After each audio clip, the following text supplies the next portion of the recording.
been very busy, whether it's actual phone calls or text messages. We've had probably a dozen people or so in our room between scouts, front office, analysts.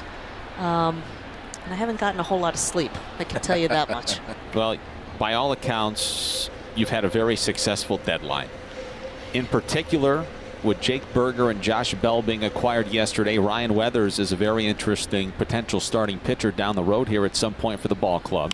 The 1-2 pitch is hit in the air left center field, playable for Jesus Sanchez, who's called off by Jazz Chisholm Jr., who makes the catch for the first out here in the top of the third inning. Last week you acquire Jorge Lopez from Minnesota and David Robertson from the Mets. Can you take us into the room last night in the minutes leading up to 6 o'clock and how quickly the final couple deals came together, because we don't see that stuff? So we got the, the time was ticking on the clock in terms of getting a deal done. We decided, we probably had a handful of deals that that we thought were there or close to being there, but we really felt that we had to get one locked in. So at that point, we decided to go with Mr. Berger. Called Kenny Williams, got that one done in the books. Not too many deals between the Marlins and White Sox over the years, I saw. Not too many, but considering I'm an alumni, yeah, that's right. That's where it all started. Had a pretty good relationship with Kenny, and then I will say the last 15 minutes were pretty frenetic because you're trying to lock down what you can, and really, it really gets down to crunch time, where you really need to figure out what's real and what's not. And I mean, we basically had offers on the table from numerous clubs, and then we found out that if we had traded this player, he was going here, and then there were like three-way deals going on that we didn't necessarily know, but. So that added to the freneticism, and then we were able to finally lock the final deal down, 2 deals down, I would say in the last, literally it went down to like the last seconds. Mercy. When we finally got it into the computer. Nobody on base, 2 outs here in the top of the third.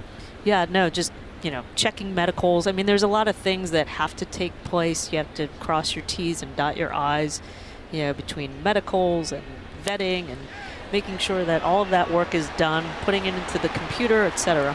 Johan Rojas ropes a slider down the left field line into the corner. He's got a 2-out stand-up double here in the top of the third. So it was kind of crazy up until the last second. And then I had to call MLB to make sure that verify that they were in. Yeah, because then you start telling players. So, and that's the thing. It has to be in prior to that 6 o'clock. Is it all on a computer these days? Yes. Okay. Yes. Wow. So then, because it was down to the last second, so you're putting it in, and then you're like, okay, wait, did it go through before 6? Exactly. Did it go a second after? Exactly. And so that's why I had to call my buddies at MLB. That doesn't sound nerve-wracking or anything. At 5:59:30, we're executing a deal. Here's Kyle Schwarber, and the first offering is a sinker that misses. The count is 1-0. How hard is it to get rid of those young prospects to then go and say, okay, we're going for it. We're in the playoff race right now, and this is what we're going to have to do? It's excruciatingly hard. I can tell you, I don't think I've done a prospect deal that hasn't been excruciatingly hard. In some cases you have a pretty good idea of what they are. In some, like the David Robertson case, they're just so far away, rookie ball, that you're not quite sure. You have an idea, some idea. Here's a pickoff play at second base, and back just ahead of the throw is Rojas. Marlins might want to take a look at this. Wendell with the back pick down there to see. Austin Lamke says no, we'll play on. But they're all hard. Because that the scouting and player development system is the foundation of your organization. So each of those decisions is made really carefully. Ball on a strike to count to Kyle Schwarber. A weak swing at a miss. He was fooled by a fastball, and the count is 1-2. Kim, you mentioned your relationship with Kenny Williams. For general managers and for 30 baseball teams, I know it's not all relationship building, but you know certain people and you know how they operate. How much of a factor does that play into trade deadlines? I think it plays a lot. Interesting. And I was, because I've been around for a bit, it really does factor into my calculus on whether they're bluffing, whether it's real, what they're going to ask for at the end or how much they're going to ask for. Are we really close to the end? Can you really count on this guy? Are they, when they say they're going to ownership, is that, True. bluffing? Right. Yeah, exactly. So, just knowing personalities is really helpful. We go to yesterday, and all of a sudden, trade deadline's over. You go home. Are you finally able to just be like, I'm going to sleep for about 15 hours at this point? Or Turn the is phone it off for still a couple going? days? No, I think the adrenaline was still going yesterday till about 2 a.m. For me, it's like after the deadline, you feel relief. But then when you go home, you're just still all wired up. On those scores, we go to the bottom of the third inning here at Lone Depot Park tonight. This is game 3 of a big 4-game series between the Marlins and the Philadelphia Phillies. We'll wrap up this 4-game set at 12:10 tomorrow afternoon when Johnny Cueto goes opposite of the newcomer for the Phillies, Michael Lorenzen. Nick Fortes leads off the bottom of the third inning for the Marlins. The first pitch swung on, and it's crushed foul down the left field line. Marlins general manager Kim Ng is joining us. And Kim, let's dive into some of the acquisitions yesterday.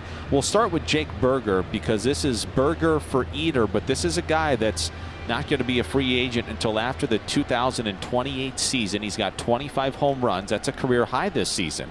The 0-1 pitch to Fortes, a called strike. It's 0-2. What are we getting here with Jake Burger, not just this year, but many years down the road?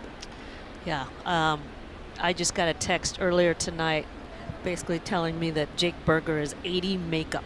Now we're talking. And so I think that right there says a lot about the player, and his adaptability and his wanting to learn and get better and improve. So I can tell you that he's got 80 raw power, evidenced by the 25 home runs he's got already so far this year. Nick Fortes in the air to left. It's picked off by Kyle Schwarber. There's one out here in the third. And there's more in there, and I think you guys know that, I've talked about strikeouts quite a bit and wanting to get those down. And, for us, any hitter that comes into this program, and gets to know our coaching staff, is really going to hear a lot about how they view this and how they can help them. And so, really happy to have, both Jake, Burger and Josh Bell in the lineup here tonight. I look at our lineup tonight, and it's pretty interesting. It's from a week ago, a lot deeper. it was between the additions of Avi Garcia off the IL, Jazz Chisholm off the IL, and then these two. Looks a little different. Well, we were saying that in the bottom of the first inning. Here's Luis Arraez for the second time tonight. He's 1 for 1, but I told Gaby, Arraez singles, and okay, Soler's followed him for a majority of the season. Fine, Soler grounds out, but now you got to deal with Josh Bell. Then you got to deal with Jazz Chisholm and Avi Garcia, who's swinging a nice stick off the injured list. 0-1 pitch to Arraez, spins him out of the box. With Josh Bell, this is a proven guy, debuted back in 2016, has a player option for next season. How much of, when you take a look at Josh Bell, does the veteran leadership and his ability to command a clubhouse also come into play?